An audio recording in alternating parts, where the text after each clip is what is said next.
So the number 222, let's talk about the angel number, because Joan of Angels just came up. So it's perfect segue into the angel number meaning, is the message of hope, the message of balance, harmony, commitment, compromise, and trust.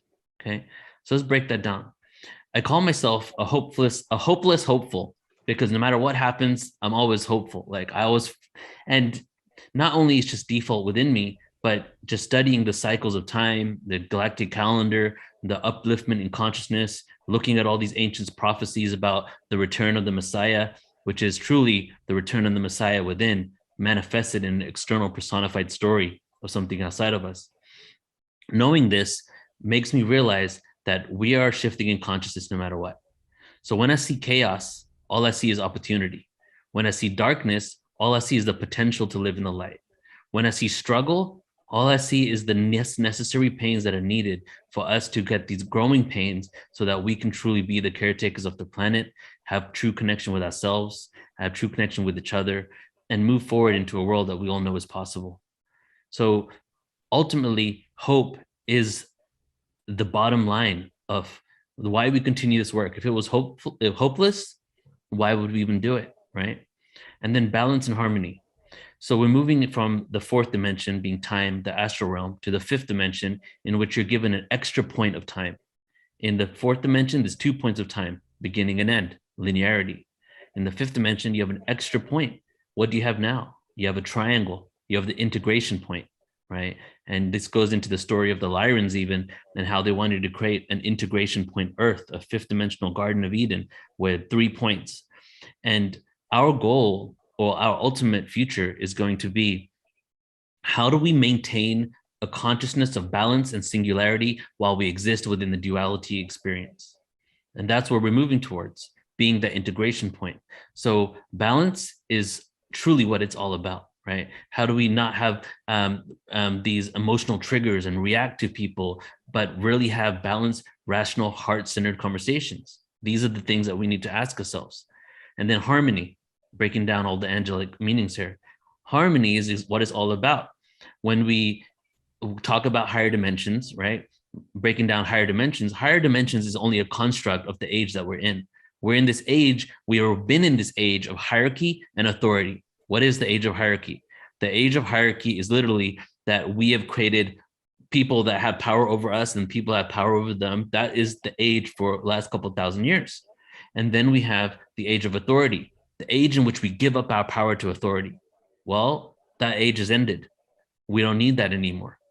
So as we move away from that age, our whole idea of, well, you exist in the fifth dimension, you exist in the sixth dimension, oh, you know more than me, all of that starts melting away as well, you know? And so it's not about hierarchy and higher dimensions. It's about harmony and disharmony. We've been in this world of disharmony for quite some time. So something that I would like you to contemplate is, how do you bring harmony to the chaos? How do you bring harmony where there's disharmony, right? And then trust, okay? It's not so easy to trust anymore, right? A lot of things happen. We have a lot of triggers, emotional triggers, traumas, past life traumas that come in really unhealthy ways. But the goal really is to trust our brothers and sisters, to trust our human family. How do we do that? We continue to do the inner work. We continue to be the beacons of light. Some people are actively looking for what their life purpose is. And I've heard this at many events. What's my life purpose? What's my life purpose? You know, at channeling events, that's the question. Well, ultimately, some of us are just here to be the frequency.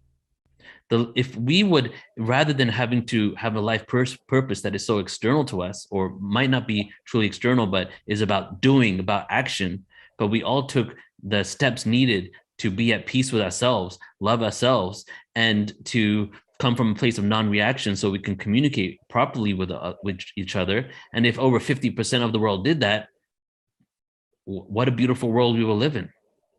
So rather than taking the action to look for something externally that we need to do in order to feel that we're accomplishing something, how do we love ourselves for the simple fact that we exist?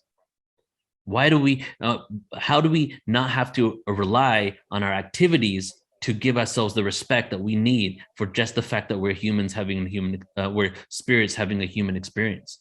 You know, I've always kind of said to myself, like, my goal first, one of my phrases for Portal to Ascension in the beginning was, I'm going to keep doing Portal to Ascension events until we no longer have to use the word unconditional before the word love again, right? But ultimately, it's how do we love ourselves for the fact that we exist? I love myself because I got 3 degrees and I'm an attorney and I got all this money now. I love myself because I'm the founder of Portal to Ascension. I do all these events. How cool am I? But that is all based on, wouldn't you want to appreciate and love yourself just if you didn't do that, right? And then what are the steps needed to do that? Many, right? Silent meditation retreats, sound healings, going to a sauna, something like that. Whatever you need in order to create peace within yourself, to really respect, not even respect, because respect is reverence with judgment. Okay, to me, reverence is respect without the judgment. I'm not respecting you because you've done something. I have reverence for you because of who you are and what you represent in this world. So taking a little detour now and going into the numbers, numerology. So 2 is, based on numerology, the number 2, dubbed by Pythagoras, who actually got this information from ancient Egypt and from Babylon, was the number of the feminine energy, number 2. The 1111 number represents unity consciousness, right? 1, the 1. What is the 2? Well, the 2 is when the 1 becomes the 2. Well, the 2 came from somewhere. Well, the 2 came from the 1, split into duality. And that's what we're honoring today. In the unity consciousness 1111, we're honoring the oneness. In the 222, we're honoring the creation of duality. Not afraid of duality, not trying to get back to the singularity, but honoring the reality that we're in. So the 2 represents the feminine energy. The 3 represents the masculine energy. And this is the numerology of Pythagoras from Kemet, Egypt, from Babylon, that was then utilized by the Masons, then utilized by the church, and then became the foundation of Western numerology. When the 2 and the 3 come together, we have the 5, the divine union, the sacred, the unification of consciousness, right? So today we're honoring the return of the feminine energy, because it's not just been a wounded feminine that we've been in, we've also been in a wounded masculine, right? So both of them are coming back, but today we honor the duality of creation, the Kali Ma personification, into this feminine energy that is now being healed through the harmony of the angelic number, right? So I'll just say one more thing, and then we'll get into a little poetry here. People say, we should tolerate each other. To me, tolerating another person is that I don't accept you, but I will tolerate you. How do we work towards pure acceptance?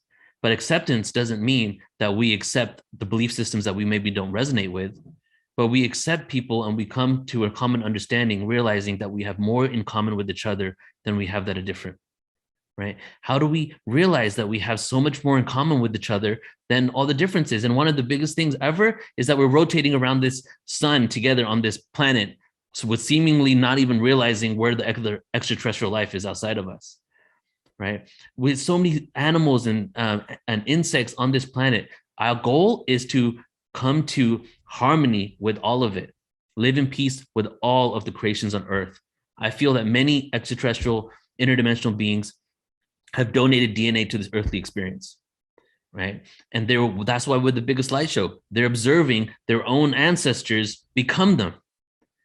And as that occurs, we are now a planet, a galactic, we're like the Library of Alexander of DNA, and with that, we are going to be learning. We are learning now. We're curating and cultivating this for ourselves to live in peace with all of the world. And as we do that, a lot of systems that don't serve the betterment of humanity and all of humanity are going to collapse. And with those collapsing systems, many people will be kicking and screaming. But ultimately, the eventual goal is a new system that works for all of us. And that's where I feel we need to head. And that's the message I want to really convey for today. So it's 444 here in, 444 in Pacific time, just to say that real quick. So I'm now going to do a poem, then I'm going to share my screen and then break down a couple of my poetry pieces as well, just so that we can kind of go in behind the meaning to all of it.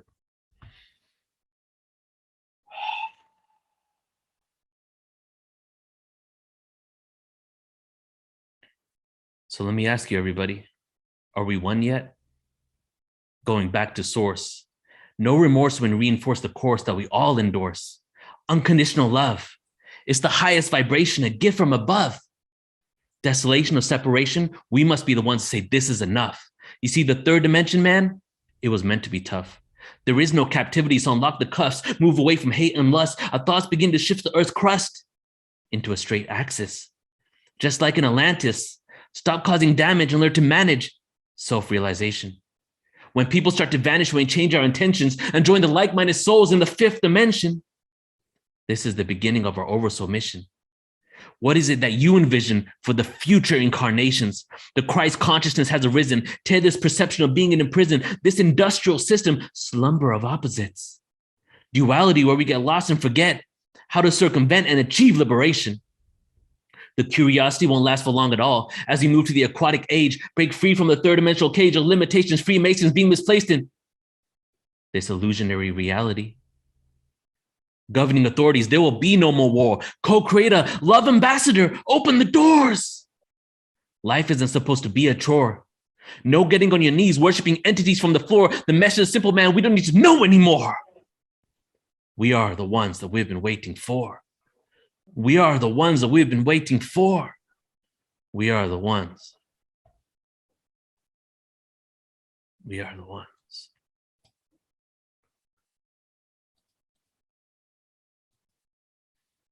All right, in the last few minutes I have here, I'm going to go over a couple of pieces of poetry.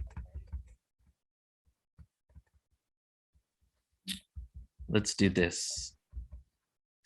So this one here is called Fragmentation, and I think it's good because I was speaking about duality and us coming from the one into the two, and this is us coming from the one, the void, into the two, and then the duality of light and darkness and what happens after that.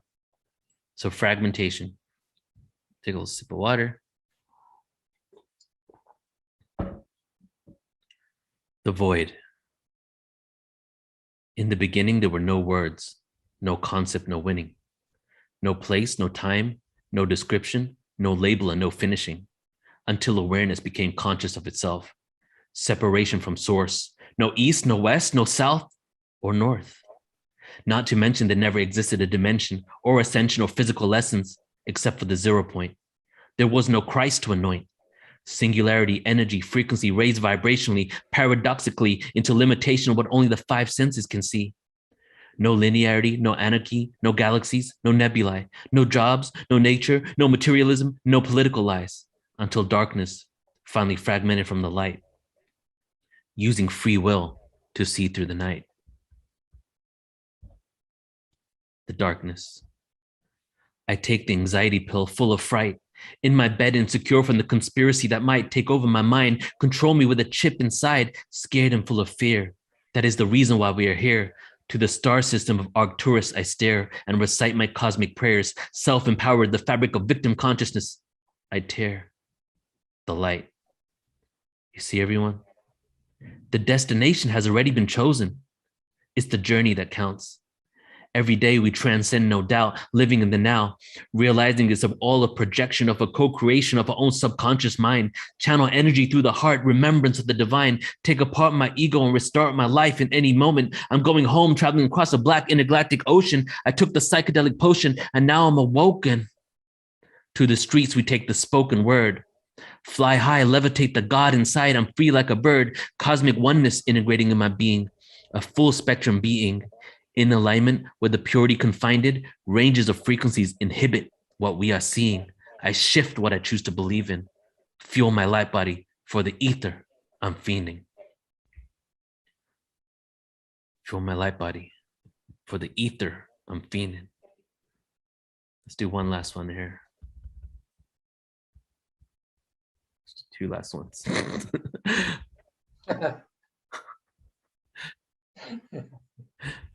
When the black sun radiates energy from divine immaculate conception, we hold thee as the God we wish to see, some wish to be, through an enlightening their own being with internal peace. Anarchy through poetry is just one piece of the oceanic breeze. I will split the seas so we can pass freely to the land promised to me by bloodline. We're all a part of the divine. Heaven on earth, constant search to find a meaning to life is only one part of reality. Intergalactic universal beliefs, interdimensional beings, enhanced communication through planetary rings. We speak to the gods and angels who gave up their wings. Came to this place to bring lower frequencies of emotions such as hatred and jealousy. As long as they remain, we can never truly be free. So they say, concentrate on love. Not of the physical kind, the type that clouds your mind, blind to things in plain sight. Love is different when it comes from above, not in the material world. Believe in her. Fill my conscious mind with ether. I see the door swinging open and closed. Love was once blocked by pain and woes. When the sky splits open, heaven will show we are all one, no matter friend or foe. It has already been done. The future has already happened through the eyes of the last black sun. Through the eyes of the last black sun. Last one here. This one's called All I Want to Do Is Be. This was about me when I was like, man, I don't want to work. I just want to be. But then I put a lot of esoteric stuff in there too. I have the world at my fingertips, but I don't grasp. Infinite possibilities asking the universe, what is the next task? All I want to do is be. All I want to do is breathe. Conceptual knowledge made manifest, take action to myself, I confessed. I am all that is. I have moments of ecstatic bliss, and I thank the universe for this with utmost gratitude. Elude the confines of a cerebral masculine energy that defines the path whereupon moving into the feminine, the earth, moon shone down upon, cast eclipse over the sun, a pathway to union where we all finally feel one. You see, I have the world at my fingertips, but I don't grasp. Infinite possibilities, accelerated time is moving fast. All I want to do is be. All I want to do is be free from self-expectations, projections of false promises, achieving through external operations. Hope is misplaced in changing the earth without doing the inner work. My soul will be gone soon, heading back to Saturn's moon, contractually living a lie, created a fragmented reality based on who, what, where, and why. So I fried my mind to numb out the fake. But it's all a game. And we're all playing a role in every moment. I know I'm an old soul, but it's not just about what I know. Orion war, karmic balancing on planet Earth, forgetting our simultaneous life's universal worth. History repeats like when in Rome. All I wanted to do was go home to Arcturus. Density got me on my knees. I was so furious, questioning my own creation. Who is this and who am I? An internal fight at the end of the Earth tunnel. There is something that shines bright. Embody the darkness, full spectrum being, so I can transcend and live in the light. Thank you, everybody.